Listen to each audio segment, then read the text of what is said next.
ಎಲ್ಲರಿಗೂ ನನ್ನ ನಮಸ್ಕಾರ. ನಯನ ಕುಕಿಂಗ್ ಚಾನಲ್ಗೆ ಸ್ವಾಗತ. ಇವತ್ತಿನ ರೆಸಿಪಿ ತಂಬಿಟ್ಟು ಹೇಗೆ ಮಾಡೋದು ಅಂತ ತೋರಿಸ್ತಾ ಇದ್ದೀನಿ. ನಾಗರ ಪಂಚಮಿಗೆ ತುಂಬ ವಿಶೇಷವಾಗಿ ಈ ಸ್ವೀಟ್ನ ಮಾಡ್ತಾರೆ, ದೇವರಿಗೆ ನೈವೇದ್ಯಕ್ಕೋಸ್ಕರ. ನಾನು ಸ್ಟಾರ್ಟ್ ಮಾಡೋಕ್ಕಿಂತ ಮುಂಚೆ ನನ್ನ ರೆಸಿಪಿ ನಿಮಗೆ ಇಷ್ಟ ಆದರೆ ಪ್ಲೀಸ್ ಲೈಕ್ ಮಾಡಿ, ಶೇರ್ ಮಾಡಿ, ಹಾಗೆ ಸಬ್ಸ್ಕ್ರೈಬ್ ಮಾಡಿ. ಸಬ್ಸ್ಕ್ರೈಬ್ ಮಾಡೋದ್ರಿಂದ ನಾನು ಹಾಕೋ ಹೊಸ ಹೊಸ ರೆಸಿಪಿನ ನೀವು ನೋಡ್ಬೋದು. ಬನ್ನಿ ಸ್ಟಾರ್ಟ್ ಮಾಡಿ.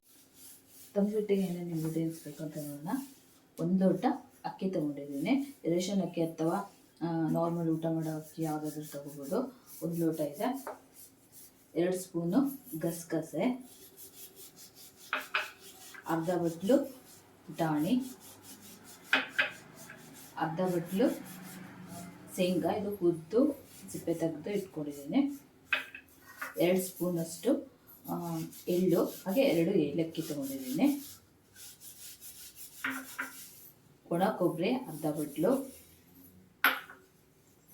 1.5 ಕಪ್ನಷ್ಟು ಬೆಲ್ಲ. ಹೇಗೆ ಮಾಡೋದು ಅಂತ ನೋಡೋಣ.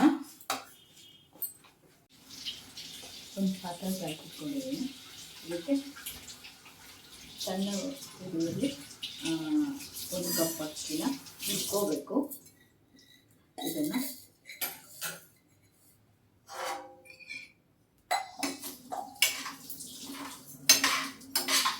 ಡ್ರೈ ರೋಸ್ಟ್ ಆಗಿ ಮಾಡ್ಕೊಬೇಕು. ಇದೊಂದು ಸ್ವಲ್ಪ ಕೆಂಪಾಗಬೇಕು, ಸ್ವಲ್ಪ ಕೆಂಪು ಥರ ಬರುತ್ತಲ್ಲ, ಅದು ಇದನ್ನು ಇಟ್ಕೋಬೇಕು. ಈ ಥರ ಡ್ರೈ ಆಗಿ ಇಟ್ಕೊಳ್ಳಿ, ಚೆನ್ನಾಗಿರುತ್ತೆ. ಇದು ನಾಗರ ಪಂಚಮಿಗೆ ತುಂಬ ಚೆನ್ನಾಗಿ ಇದಾಗುತ್ತೆ. ಆಮೇಲೆ ದೇವರಿಗೆ ನೈವೇದ್ಯಕ್ಕೆ ಇದು ಮಾಡಿ ಇಡ್ತಾರೆ. ಒಂದು 5-10 ನಿಮಿಷ ಆಗುತ್ತೆ ಹಿಡಿಯೋದು. ಇದು ಇವಾಗ ಆಗಿದೆ. ಇದನ್ನು ಒಂದು ಪ್ಲೇಟಿಗೆ ತೆಗೆಯೋಣ. ಇಷ್ಟ ಆದರೆ ಸಾಕು. ಇದನ್ನು ಇವಾಗ ಒಂದು ಪ್ಲೇಟಿಗೆ ತೆಗೆಯೋಣ.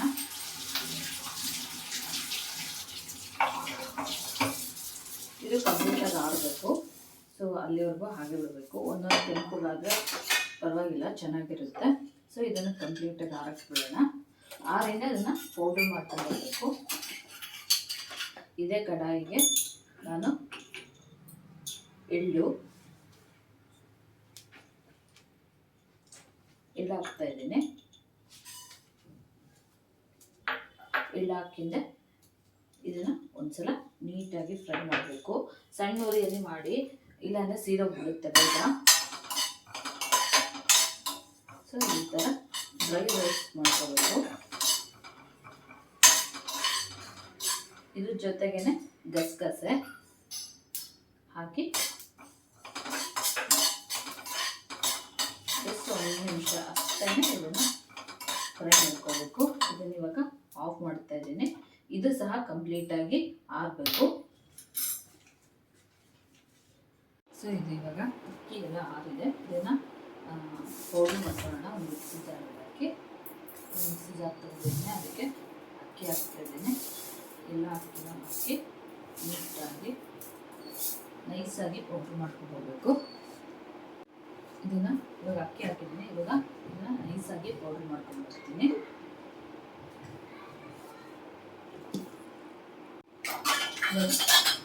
ಈ ಪಾತ್ರೆ ಇವಾಗ ಅಕ್ಕಿ ಹಿಟ್ಟನ್ನು ಮಾಡಿಕೊಂಡು ಇದನ್ನು ಒಂದು ಪಾತ್ರೆಗೆ ಹಾಕ್ತೀನಿ.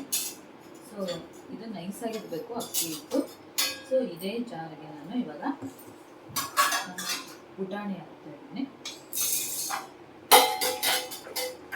ಪುಟಾಣಿ, ಶೇಂಗಾ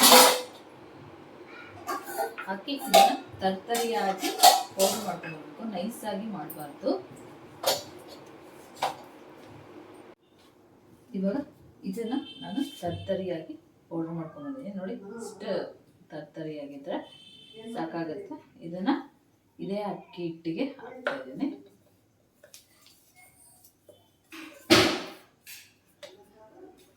ಈ ಮಿಕ್ಸಿ ಜಾರಿಗೆ ನಾನು ಸ್ವಲ್ಪ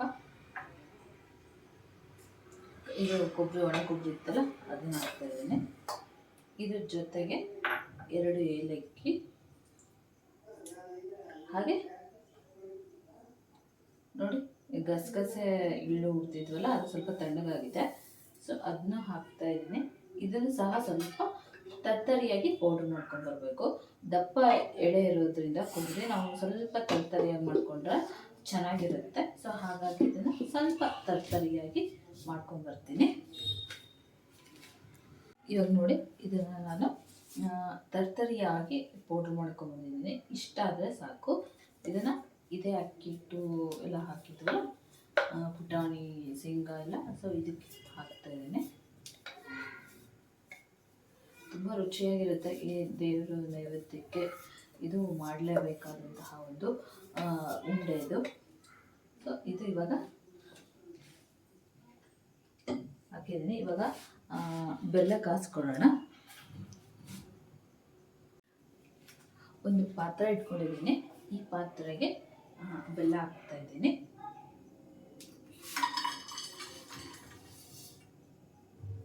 ಬೆಲ್ಲ ಹಾಕಿದೆ. ಇದನ್ನ ಸ್ವಲ್ಪ ನೀರು ಹಾಕೋಣ.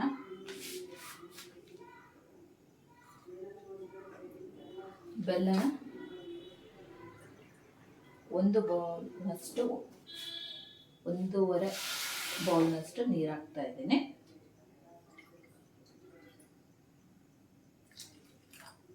ಇದು ಪಾಕ ಬರಬೇಕು ಅಂತ ಏನೂ ಇಲ್ಲ, ಜಸ್ಟ್ ನಮಗೆ ಅಂಟಂಟಾಗಿ ಬರಬೇಕು. ಸೊ ಅಂಟಂಟಾಗಿ ಬಂದರೆ ನಮಗೆ ಚೆನ್ನಾಗಾಗುತ್ತೆ. ಸೊ ಇದನ್ನು ಇವಾಗ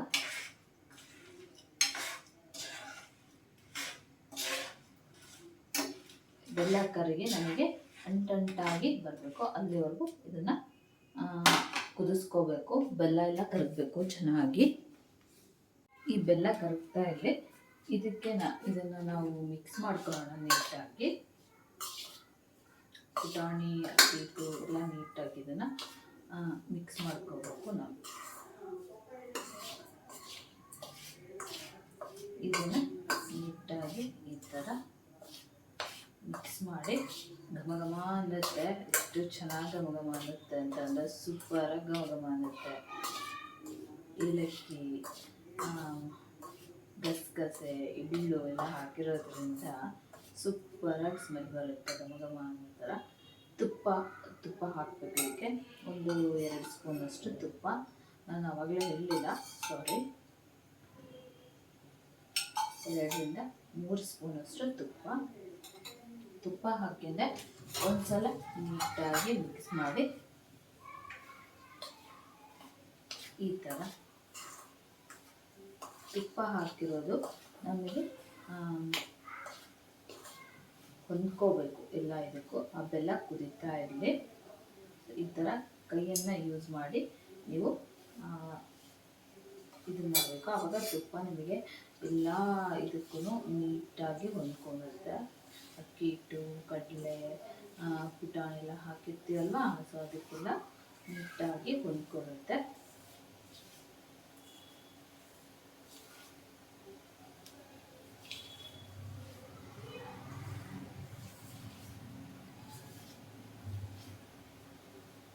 ಇದು ನೋಡಿ ಹೊಂದ್ಕೊಂಡಿದೆ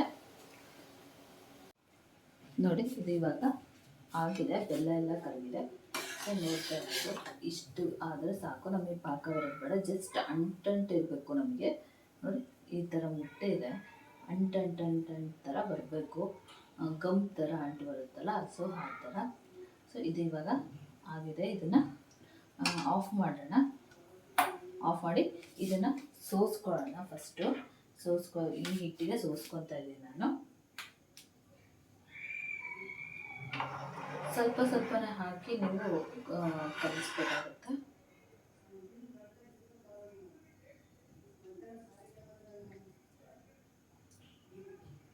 ಆಮೇಲೆ ಸ್ವಲ್ಪನೇ ಹಾಕಿ ಕಲಿಸ್ಕೊತಾ ಇದ್ದೀನಿ.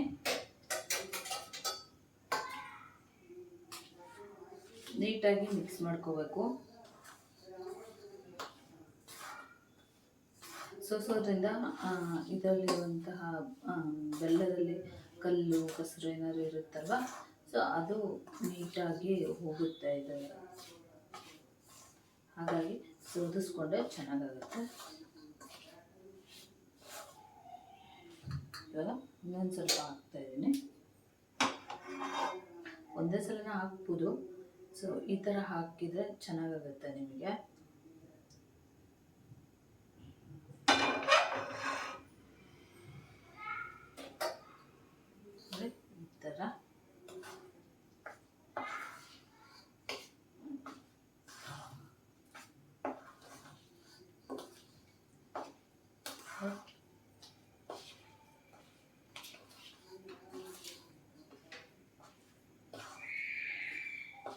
ಬಿಸಿ ಇರುತ್ತೆ, ಹುಷಾರಾಗಿ ಕಲಿಸ್ಕೋಬೇಕಾಗುತ್ತೆ.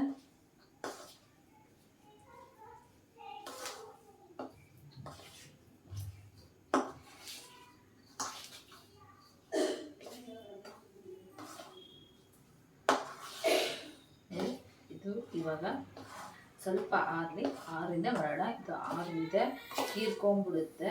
ಸೊ ಹಾಗಾಗಿ ನೀವು ಮೆತ್ತಗಾಗಿದೆ ಅಂತ ಅಂದ್ಕೊಂಡಿರ್ಬೋದು, ಬಟ್ ಇದು ಆರಿಂದ ಗಟ್ಟಿ ಆಗುತ್ತೆ. ಸೊ ಹಾಗಾಗಿ ಇದನ್ನು ಬಿಸಿ ಇರೋದ್ರಿಂದ ಸ್ವಲ್ಪ ಬೆಚ್ಚಗಿರ್ತಾರೆ ಕಟ್ಟೋಣ. ಇದನ್ನು ಬೆಚ್ಚಗೆ ಹಾಕ್ಬಿಡೋಣ.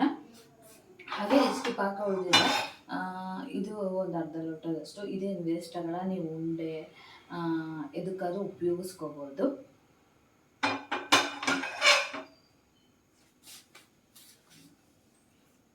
ನೋಡಿ, ಇದು ಇವಾಗ ಆಗಿದೆ. ಸೊ ಇದನ್ನು ಕಟ್ಟೋಣ. ಇವಾಗ ಉಂಡೆ ಬೇಕಂದರೆ ಉಂಡೆ ಸೈಜಲ್ಲಿ ಸ್ವಲ್ಪ ಬಿಸಿಗಿದ್ದಾಗೆ ಕಟ್ಟಿ, ಆವಾಗ ಚೆನ್ನಾಗಿ ಬರುತ್ತೆ. ಸೊ ಅದಕ್ಕೆ ಒಂದು ಸ್ವಲ್ಪ ಅಷ್ಟು ತುಪ್ಪನ ಈ ಥರ ಸ್ವಲ್ಪ ಬಿಟ್ಟು ಈ ಥರ ರೌಂಡ್ ಮಾಡ್ಕೊಬೋದು. ಬೇಡಂದರೆ ನಾವು ಚುಕ್ಕೆ ಥರ ಸಹ ಮಾಡ್ಕೋಬೋದು. ಈ ಥರ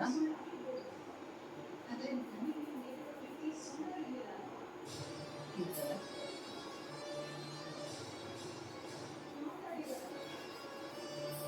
ಥರ ಇದರಲ್ಲಿ ದೀಪ ಹಚ್ತಾರೆ ನಾಗರಪುಗೆ ಮಕ್ಕಳು. ಇದರ ಟೈಮಲ್ಲಿ ಅಂದರೆ ಪಂಚಮಿ ಹಬ್ಬದಲ್ಲಿ ಈ ಥರ ಕಂಪ್ಲೀಟ್ ಮಾಡಿಬಿಟ್ಟು ಈ ಥರ ಕುಡಿಕೆ ಮಾಡಿ ನಡುವೆ ಈ ಥರ ದೀಪ ಹಚ್ತಾರೆ. ಅವಾಗ ಇದು ತುಪ್ಪದ ದೀಪ ಹಚ್ತಾರೆ, ಎಣ್ಣೆ ದೀಪ ಅಲ್ಲ. ಸೊ ಈ ಥರ ಹಚ್ಚೋದ್ರಿಂದ, ಈ ಥರ ಇದು ಮಾಡೋದ್ರಿಂದ ಆಯುಷ್ ಆರೋಗ್ಯ ಎಲ್ಲ ಸಿಗುತ್ತೆ, ನಾಗಪ್ಪನ ಆಶೀರ್ವಾದ ಸಿಗುತ್ತೆ ಅಂತಂದು ಒಂದು ನಂಬಿಕೆ. ಸೊ ಈ ಥರ ಕುಡಿಕೆ ಮಾಡಿಕೊಂಡು ಇಟ್ಕೋಬೋದು. ಈ ಥರ ಉದ್ದ ಬೇಕು ಅಂತ ಉದ್ದ ಮಾಡ್ಕೊಂಡು, ಈ ಥರ ದುಂಡು ಬೇಕಿದೆ ದುಂಡಾಗಿ ಮಾಡ್ಕೋಬೋದು. ನಿಮಗೆ ಯಾವ ಶೇಪಲ್ಲಿ ಬೇಕೋ ಆ ಶೇಪಲ್ಲಿ ಈ ಥರ ಈ ಥರ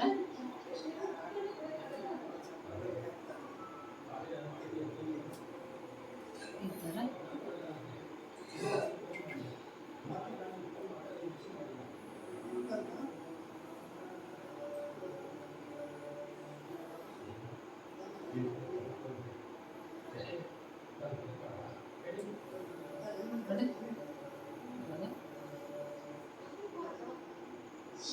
ಎಲ್ಲ ಇದನ್ನು ಈ ಥರ ಮಾಡ್ಕೊಂಡು ಹಾಕ್ಕೋಬೇಕು.